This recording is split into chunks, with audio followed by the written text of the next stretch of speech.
Il y a actuellement un live de PDH, Parole d'honneur, sur Twitch sur le sujet des violences contre les enfants. J'ai été banni littéralement 5 secondes après avoir posé la question suivante. La circoncision est une violence génitale non consentie et non nécessaire appliquée sur les enfants. Est-ce que vous la condamnez? Banné direct. Direct. Starful Babal.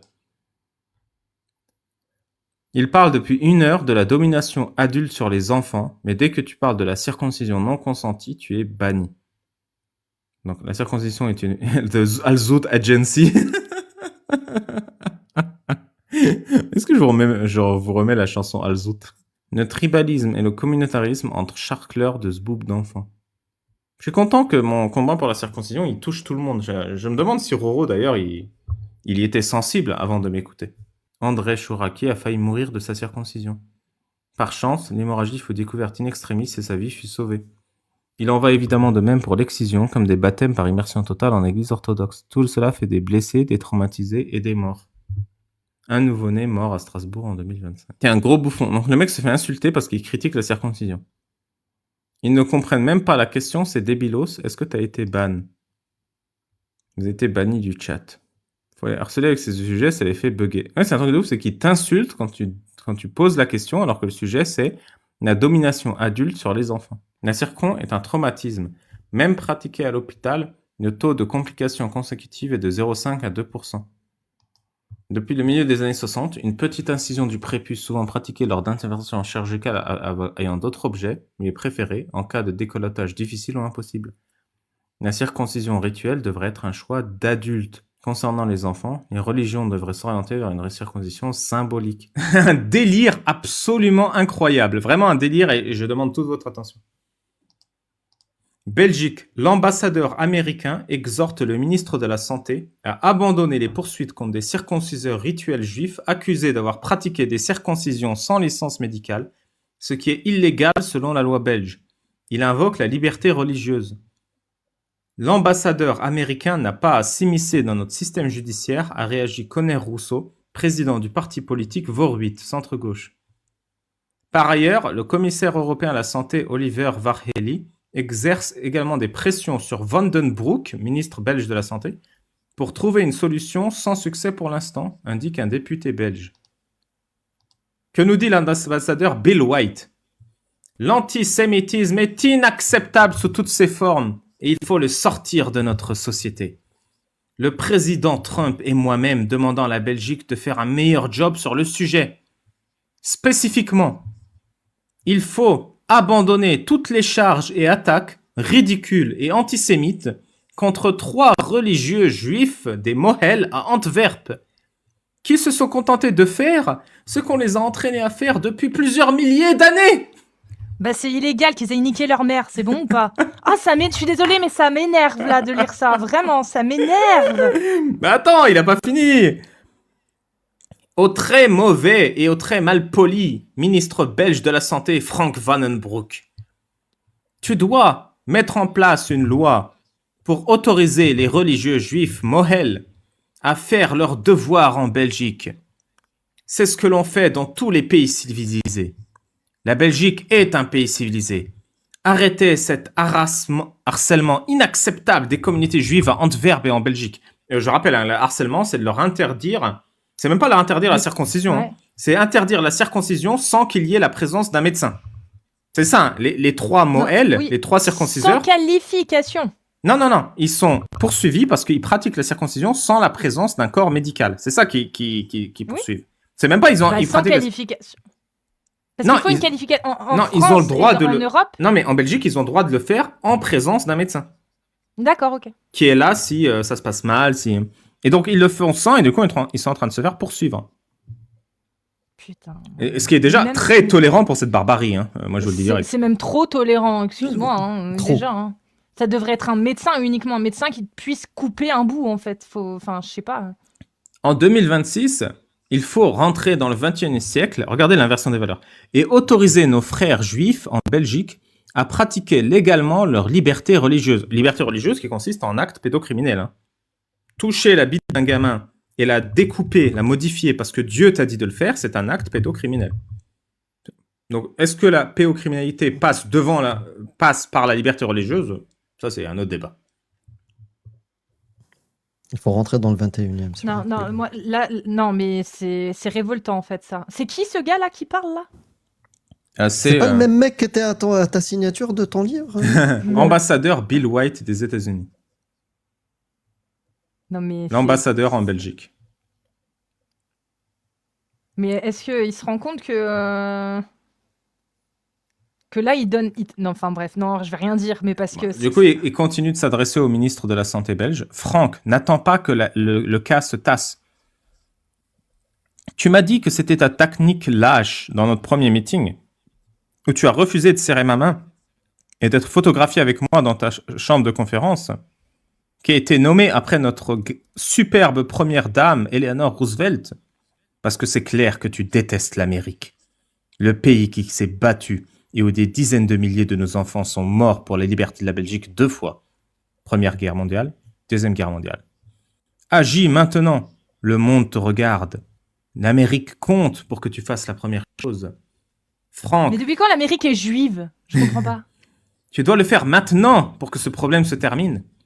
Je vais immédiatement à Antwerp la semaine prochaine pour rencontrer ces Moël et leurs familles.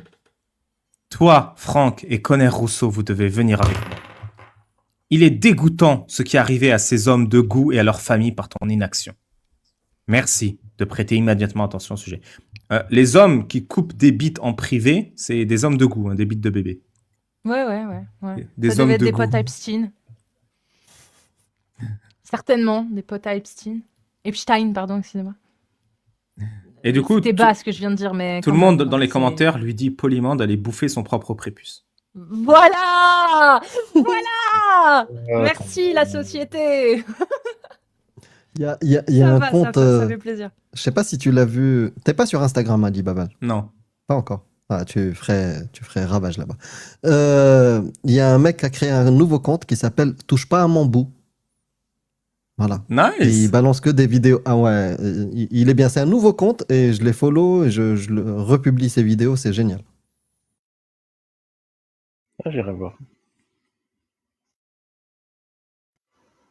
Vu qu'on y est, je voulais vous montrer un truc. C'est qu'il y a un autre compte Instagram que je veux vous partager. Là, je vous remets l'écran. C'est ça. Donc, il y a Nas, que vous avez sûrement connu si vous étiez là à nos débuts, il y a 2 ans. Ah, j'ai vu. Donc, Naximus TV, republié. sur Instagram, Naximus TV, sur TikTok, Naximus TV DZ, qui a fait toute une BD où je réfute l'âge d'Aïcha avec des illustrations de moi. Donc, j'ai qu'une Je l'ai hâte, republié. c'est d'avoir le collier MILF en or sur ma boutique disponible. Et vous avez moi, là, en prosternation, qui vous montre mon cul. Il est magnifique, Nas. Ses créations sont voilà, juste top. J'ai cru que tu parlais du fion de Babal. Il est bien sûr, aussi, bien sûr. Ah, j'adore. Et là, t'as de la chance. Il n'y a pas le vent, tu vois, pour bien. Et je voulais également vous rappeler que sur alibabal.fr, j'ai ouvert ma première boutique en ligne, où vous avez plein d'accessoires pour un prix tout à fait modique. Donc le mood MMM, meilleur musulman au monde officiel, la Djellababal, qui repousse les regards admiratifs, les cailloux de lapidation en petit sac, la bouteille d'urine de chameau, les cailloux certifiés voilà. Festnet pour se torcher. Voilà, il y a tout. Tu vois, Cassius, il y en avait Ouais. un qui cherchait de la piste de chameau tout à l'heure sur ton live. Bah là, il peut. Voilà, donc Non, il cherchait avant, là, je suis plus sûre. Ouais. les chaussettes en marbre pour faire ses ablutions sans enlever ses chaussettes et sans puer des pieds sur le voisin de derrière à la mosquée. Et voilà, les petits cailloux plats de qualité supérieure pour se torcher si les Festnet, vous trouvez, c'est pas... Voilà. Donc faites-vous plaisir, hein, vous pouvez acheter plusieurs éléments, les ajouter à votre panier et les vous faire livrer. Et blague à part, la véritable boutique en ligne sortira courant 2026 avec évidemment le poster Aïcha et le poster en soutien à Betty Lashkar, qui est, je le rappelle, 3 ans en prison pour avoir rappelé que Allah peut se permettre d'être lesbienne, mais le tribunal marocain a tranché, Allah n'a pas sa liberté sexuelle. D'ailleurs, je sais pas si tu as vu, j'ai pas eu de réponse, donc voilà. Mais il y a un groupe, le collectif CAPP, et je crois que c'est le collectif justement de Activist Group of Prostitution Survivor, collectif de survivantes de la porno-prostitution, Listen to Survivor, Free Betty. Et ils organisent régulièrement des groupes de parole, des trucs comme ça, des conférences qui Des parlent manifs. justement. Ouais, des manifs, je sais pas, j'en ai pas encore vu venant d'eux. Mais en tout cas, collectif CAPP en parle régulièrement. Et c'est l'un des rares comptes qui en parle régulièrement. Donc c'est pour ça, voilà. Mais ils m'ont pas répondu. Donc je sais pas trop quoi faire pour les aider, hormis partager. Voilà. Et Mais enfin, c'est ceux qui ils en parlent beaucoup. ben merci. Enfin, avant qu'on aille chez Yakov, une petite marque de respect pour la psychanalyse. Je rêve de traîner un de ces pontes de la psychanalyse devant les tribunaux. Maintenant, dès qu'on aura un signalement, on demandera à la FEMI de se porter partie civile, on l'accompagnera avec un cabinet d'avocats et ce sera devant les tribunaux. Pourquoi vous n'avez pas suivi les méthodes recommandées? Et c'est pour ça que le professeur Lionel Collet veut absolument qu'elle soit opposable. C'est un terme technique pour dire qu'on peut aller voir devant les tribunaux, on peut dire voilà, ça c'est la règle, si elle n'est pas suivie, c'est la prison. Et Je rêve de traîner un de ces pontes de la psychanalyse. Donc lui, c'est le père d'un enfant autiste qui s'est fait arnaquer par des psychanalystes et qui veut leur mettre la fessée qu'il mérite. Et enfin, France Info qui nous dit que la psychanalyse est désormais classée comme non recommandée face à l'autisme selon la Haute Autorité de Santé, la HAS. Et j'ai envie de dire, en 2026, la psychanalyse est non recommandée face à l'autisme, rien que ça? Alors qu'en fait, ils devraient faire une liste plutôt où c'est recommandé. On se rendrait compte que c'est vide. C'est très limité, t'as vu? Plus vite. Ouais. Là, non, là, ils font une liste pour dire pour ça, on reconnaît que c'est pas efficace, c'est pas conseillé. Non, mais pourquoi c'est conseillé? Du coup, ça irait plus vite si vous disiez la liste. C'est ça. Ouais. Et puis voilà, il y a encore pourquoi cette question que moi, en tout cas, je vois régulièrement, c'est pourquoi, si la psychanalyse finalement est une escroquerie sur ces terrains-là, en tout cas, pourquoi est-ce que c'est encore autant légitime en France? Bah ça, en fait, la réponse, elle est un peu toute conne finalement, c'est que la France fait partie, c'est même le pays numéro 1 finalement en termes de psychanalyse depuis l'époque de Freud, etc. C'est la France a vraiment basé sa connaissance là-dessus. Et aujourd'hui, tu as des gens qui sont des psychanalystes, qui font partie de ces milieux scientifiques et médicaux, qui ont encore un poids en fait.